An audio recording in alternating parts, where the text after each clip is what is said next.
Hi, it's Miss Molesbury here. I'm trying something new today, making this video from my iPad, but it's going to be about graphing rationals. There are going to be two videos over graphing rational functions, and we really are going to spend 3 class periods working on this because it is a lot of steps. Thankfully, the steps are the same every time, so we're going to kind of work on making you comfortable with the process that we go through to identify all the special attributes of the graph and help you graph. So I'm on these notes that you got in class, I'm doing the same examples for the most part. You're going to get this notes page, and it's actually going to be our notes for a couple of days. So just some things to point out so far. We have been graphing rational odd and rational even, and we talked about transformations, even though we put some different variables in here. But that's what we've done so far. In a second, I'm going to write all these steps and kind of summarize this page of steps because we know it's a lot. But we're going to talk about how do we find the horizontal asymptote, what factoring we may have to do. Holes in the graph are going to be the second video, 8.4. Vertical asymptotes, and then we're going to talk about how you could find some points on the graph, like the x-intercepts or the y-intercept. Okay, so I'm basically going to talk through this whole page without all of these typed words. So this is here for reference. You can see it in your paper notes from class or on Canvas, either way. But I'm going to go down here and we're going to just go in order. What's the best way to approach these problems? The first thing we're going to want to look for is the horizontal asymptote. And these equations are not just going to be a simple shift. So to find the horizontal asymptote, we are going to compare the degree of the numerator and denominator.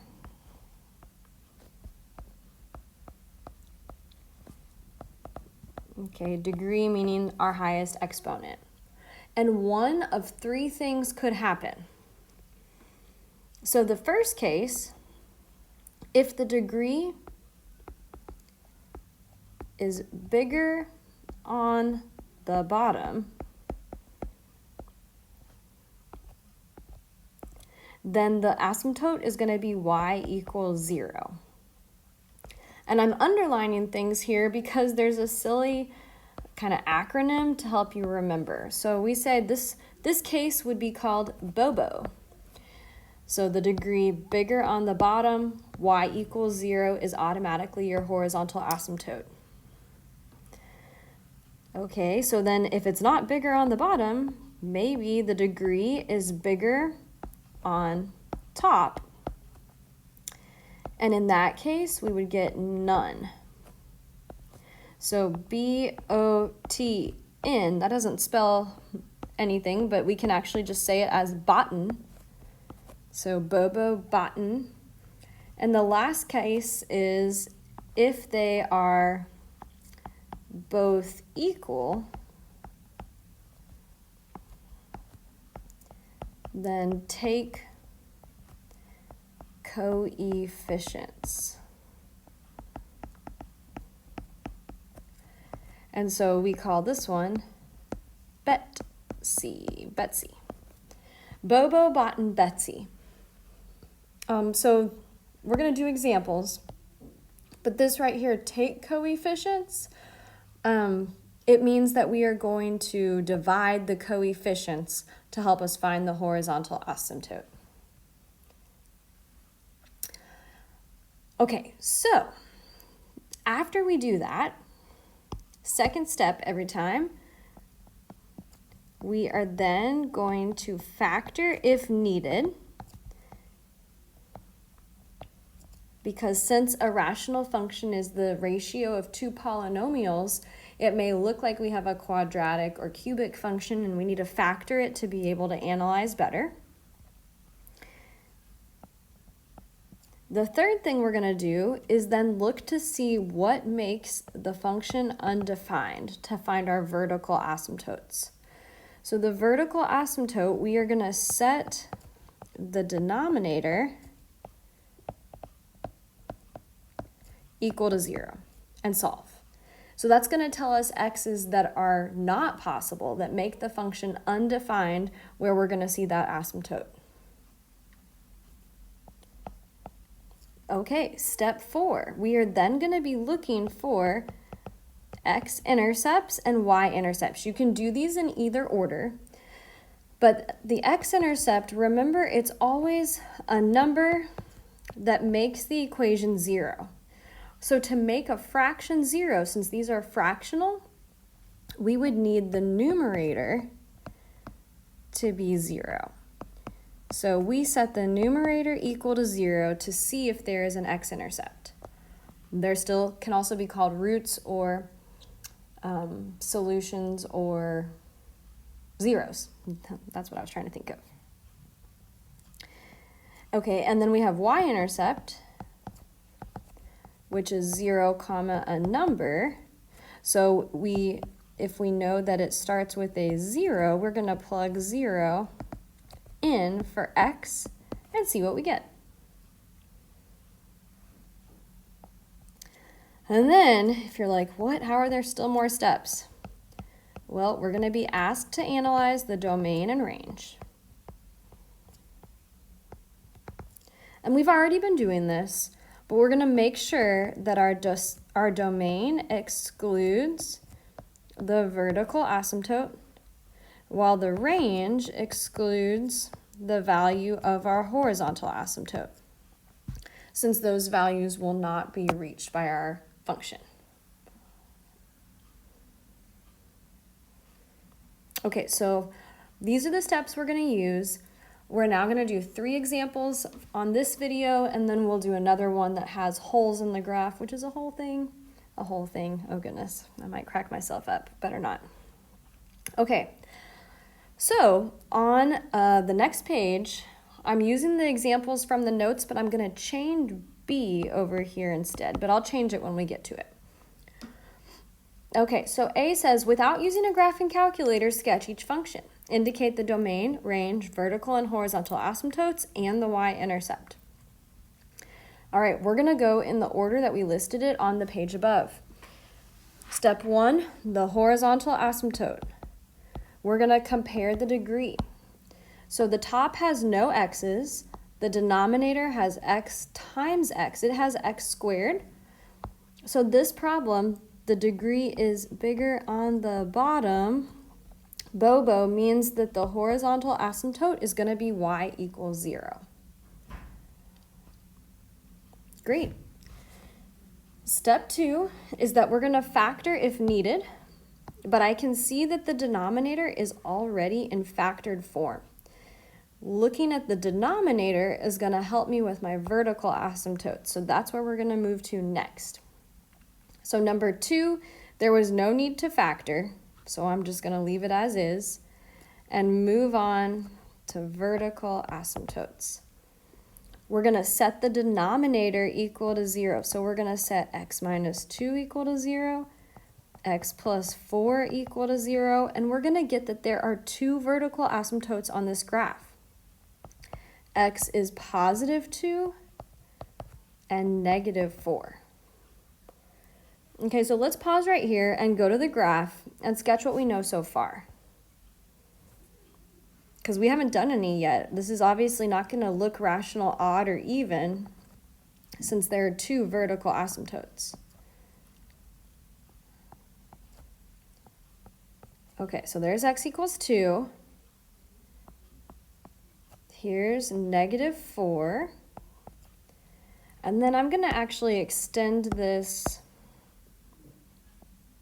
out slightly. There we go. So it looks like we have potentially 3 different branches to this graph. Okay, let's keep going. We said the x-intercept is by setting the numerator equal to 0. So I'm really just going off of what we wrote up here. We just did step, well, I labeled it as 2, but we found the vertical asymptote. Now we're going to set the numerator equal to 0. So can 1 equal 0? No. There's nothing to set equal to 0 there, and it tells me that there's not an x-intercept because remember, I haven't drawn this horizontal asymptote yet, but the horizontal asymptote is the x-axis. Now, sometimes these graphs can break the rules and cross their horizontal asymptote, but we would never ask you to graph one of those on a weighted assessment. Okay, step 4. We still don't know any points on this graph. Let's try to find the y-intercept. It starts with a 0, so let's go plug in 0 into our function. 1 over 0 minus 2 is negative 2. 0 plus 4 is 4. So it looks like I'm getting 1 over negative 8. So negative 1/8. Okay, so on my graph, I'm going to go put a point barely underneath the x-axis at 0, negative 1/8. And the rest of this function we have to figure out by making a table. So remember when we did transformations, you had to have at least one point on each branch. Okay, so let's talk about what that's going to look like. We're going to go to the side and we're going to go pick an x somewhere to the left of this vertical asymptote, and we're going to plug it into this entire equation. So I'm going to choose, let's see, that's at negative 4. I'm going to choose negative 5. I'm usually boring and pick the number that's really close to the vertical asymptote. So it's going to be 1 over negative 5 minus 2 is negative 7. Negative 5 plus 4 is negative 1. I'm plugging into the equation 1/7 once I multiply these values together. Okay, so the ordered pair, negative 5 1/7, means that there is a piece of this graph. Oops, let me get that closer to negative 5. Negative 5 1/7. There's a piece of this graph above the horizontal asymptote, and that's enough for you to then sketch that general shape where that branch is approaching both your vertical asymptote closest to it and the horizontal asymptote. Okay, I'm going to find another point in this middle section just for practice. I'm going to maybe pick, like any number is fine. I'm going to pick negative 3. So negative 3. And I'm going to plug that in. 1 over negative 3 minus 2 is negative 5. Negative 3 plus 4 is 1. And I get negative 1/5. Okay, so I know these are not nice numbers, but what it's telling me is that this part of my graph is still underneath the horizontal asymptote. So most likely this graph is going to approach the vertical asymptotes at the end, and it's going to make, almost a quadratic shaped function in the middle. It's not a perfect parabola, but it is that general shape.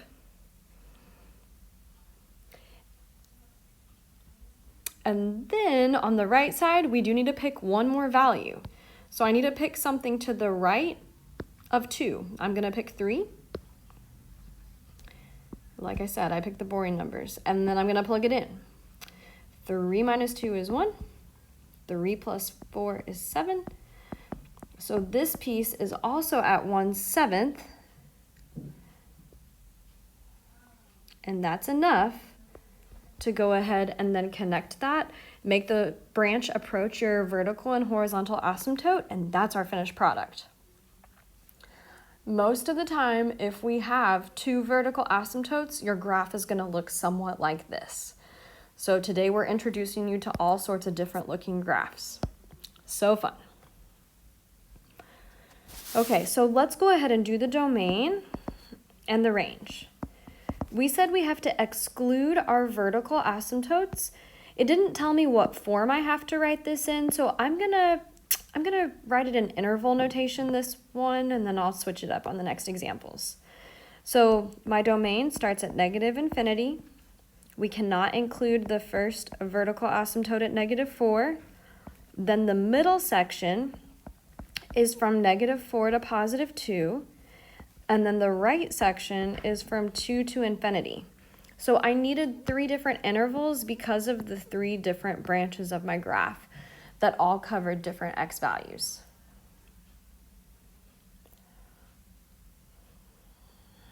Okay, so now let's do the range. It goes from negative infinity. We definitely have to skip over 0, and the graph exists above 0. Technically, there is some maximum value in here, but without a graphing calculator, we're not going to be able to find it. So I'm not going to ask you to find it. We're just going to say, let's exclude our horizontal asymptote of 0. And done. Okay, so that was step, 5 and 6? Yeah, that's all the different pieces, but putting it all together allowed us to make a graph. All right, so get excited. We're going to do 2 more. Okay, I was going to change the next example to give you a graph that looks a little bit different. So I think, let me see what I wanted it to be. We're going to do 2x plus 1 and x minus 3.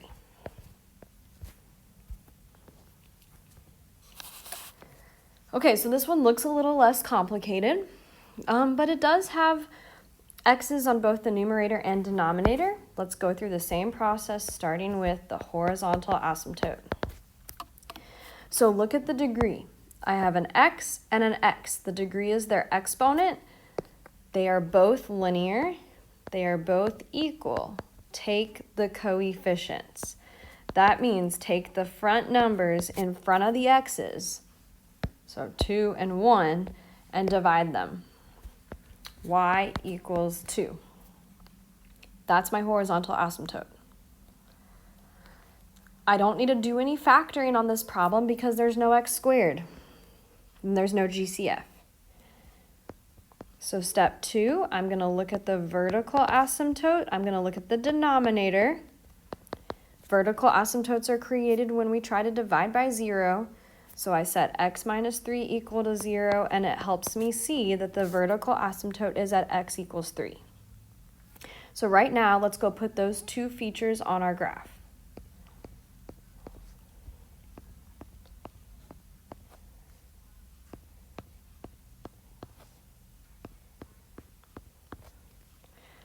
Okay, so y equals 2. So through the y-axis at 2, there's my horizontal asymptote, my vertical asymptote.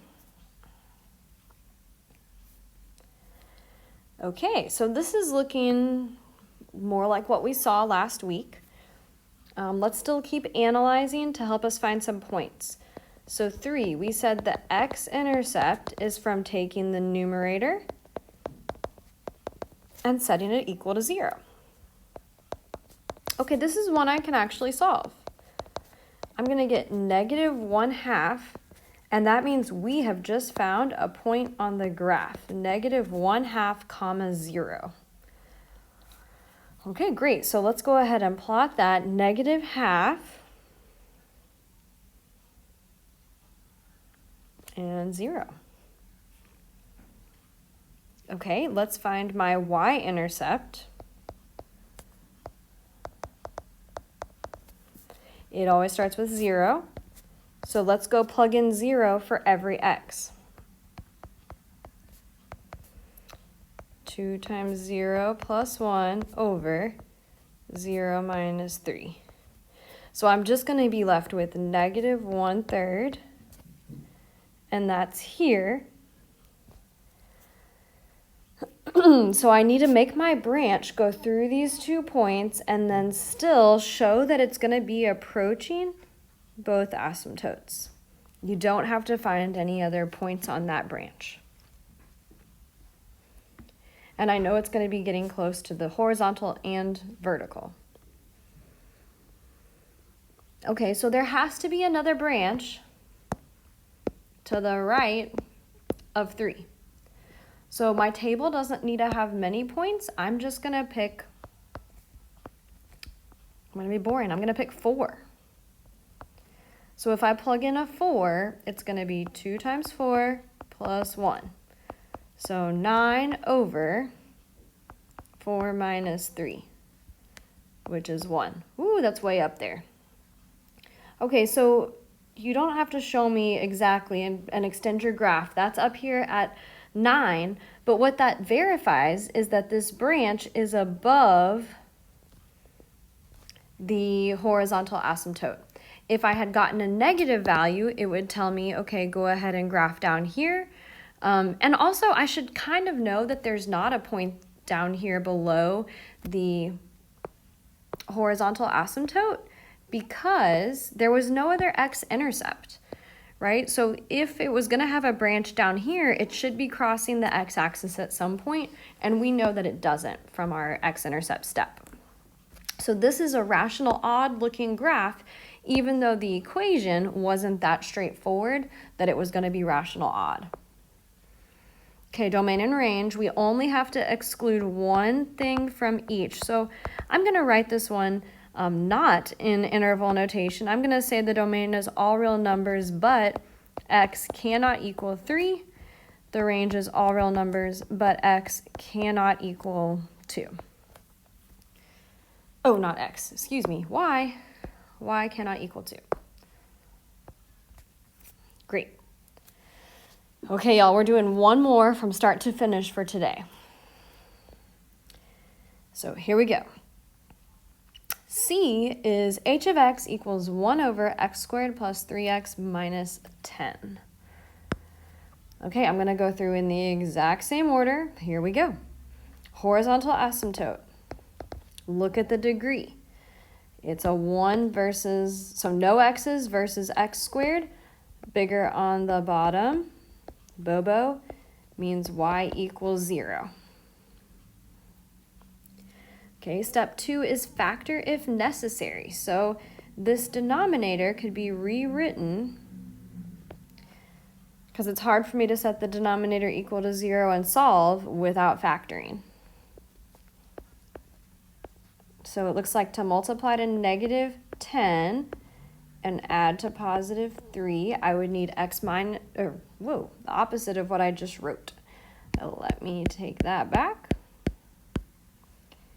So we would need x plus 5 and x minus 2. So for my vertical asymptotes, looks like I'm going to have 2.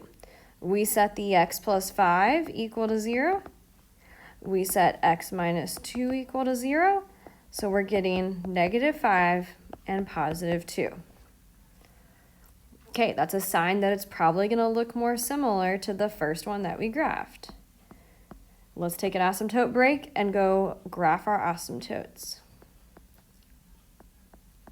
Positive 2, negative 1, 2, 3, 4, 5. And then 0, so the x-axis. Again in this one. Okay, let's look for any intercepts.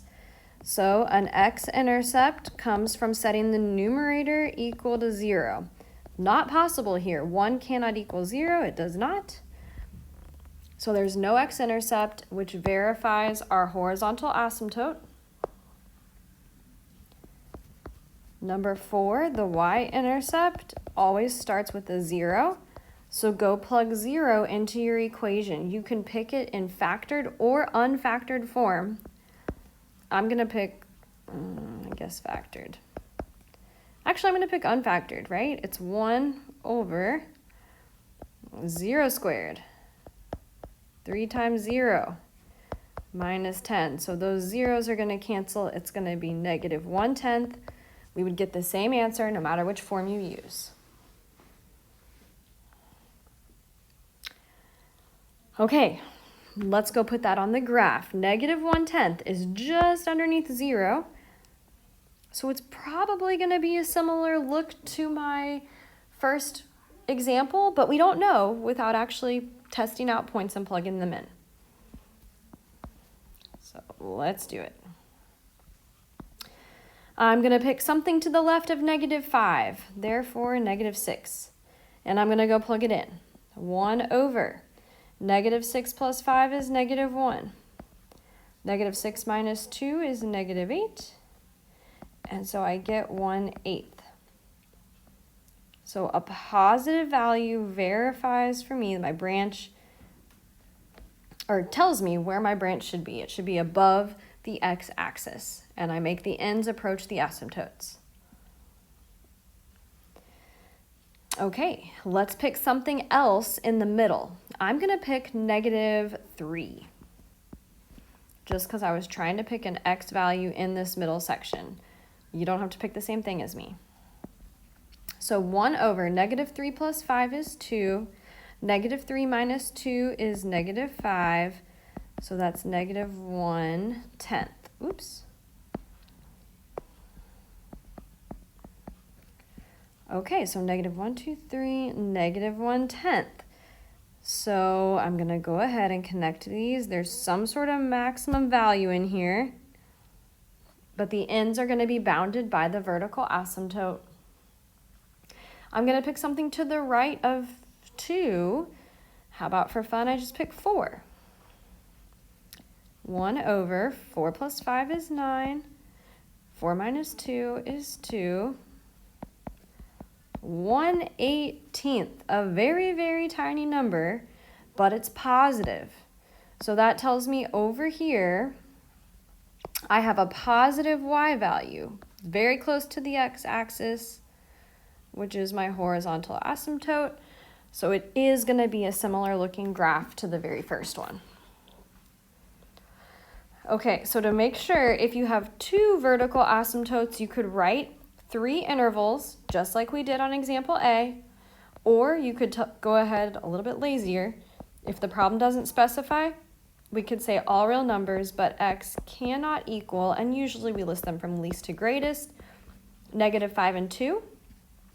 The range is all real numbers, but y cannot equal 0. Okay, y'all, so it's going to take some practice. We're going to look at all different types. These are really the 2 general types of shapes you're going to see for the most part. Next class, we're going to talk about if there are any discontinuities that can get removed and how they leave a hole in the graph. So get excited for that, and please let me or your teacher